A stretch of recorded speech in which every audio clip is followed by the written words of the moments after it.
Hi everyone, welcome back to the channel. What is the offer?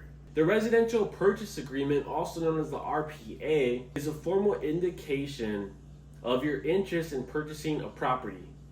All of your terms and contingencies regarding the proposed purchase as well are within the Residential Purchase Agreement, or rather the RPA. You will of course write how much you want to purchase the property for, how much money you're putting down, as well as the financing, including all of your terms and contingencies regarding the proposed purchase. You will of course write how much money you're going to put down for a deposit, or a good faith deposit, which is between 1 and 3% of the entire purchase price. You will also write the type of financing you're going to have.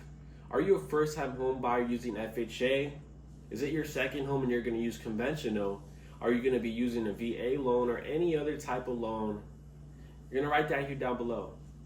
Not only will you go over how many days until the close of escrow until you finally move into your home, you will have complete control over all of the terms regarding your purchase, terms that can protect you from losing your deposit. Losing your deposit can occur when under contract, but only if the seller feels like you, the buyer, are not holding true to your words and terms demonstrated in that contract. Before you panic, let's go over what protects you from losing your deposit, even if you're not true to your word and what's written on the contract, because anything can happen in real estate, so it's good that you protect yourselves, or at least know how. Contingencies are clauses in a purchase agreement specifying an action or requirement that must be met for the contract to become legally binding.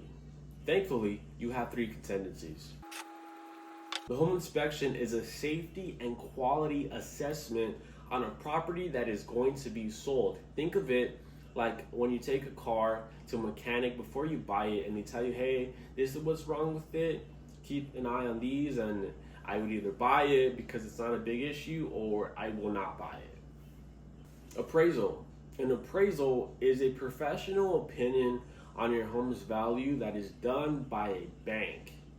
So they're going to hire someone that's an independent contractor and say, hey, this house is worth $700,000. If you're offering $700,000 or over $700,000, you made some money right there, right? If it's worth less, you could either renegotiate, cancel, or ask for credit back and or lower the purchase price. So that's something that can protect you. The loan. A clause that allows buyers to cancel the contract of the home purchase without penalty and receive a refund of their earnest money deposit if they're unable to secure a mortgage. Happens more than once where someone is qualified and then they end up buying a car. Now they don't qualify for that purchase amount. So the deal was done. So if you are looking to buy a house and you're actually serious about it, don't buy a car, don't get a new line of credit, don't do anything like that. Consult with your lender if you're thinking about any of this, because they're going to know more than I will regarding your particular situation. Before you get too excited, there's one thing that I have to mention.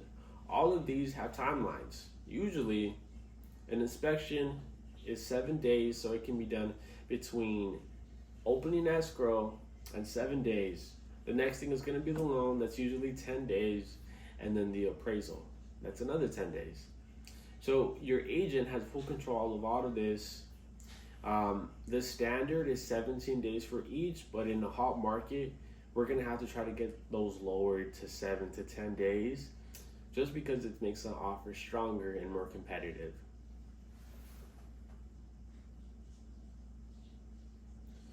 Terms and conditions. Okay. What is your financing looking like? Are you putting down 3.5%, 5%, 20%? Do you need credit and back to closing costs for a 2-1 rate buy down? Anything like that is going to be written under terms and conditions. This section also goes over how many days the seller sends disclosures. Possession. When are you planning on moving in?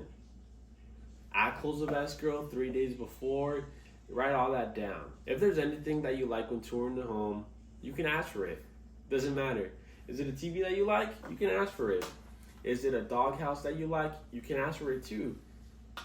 Doesn't matter. Even if it's not attached to the property, because everything that's attached to the property is going to be sold with the home. If it's not attached, you can still ask for it.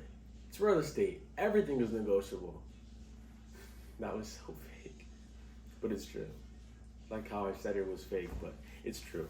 Allocation of costs. This is probably the most important one that gets a lot of agents in trouble if they don't tell their clients. But who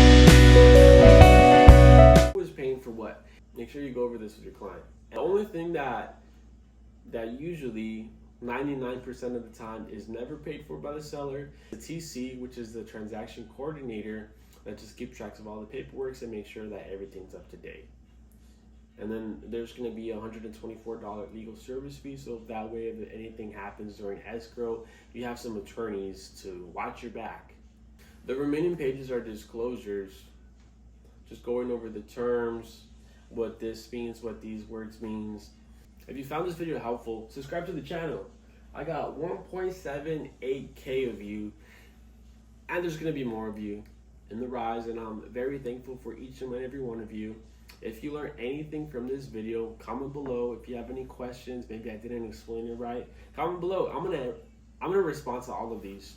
So without further ado, if you're looking for a real estate agent in Southern California, message me to this number. I'm gonna put it throughout the whole screen. You can contact me. My office is in Downey.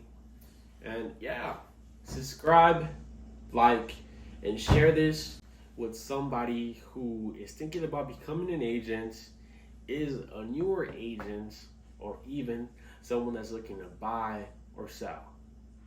Thank you guys so much for watching. And I appreciate each and every one of you. To the old subscribers, to my first subscribers, and to you, the next one.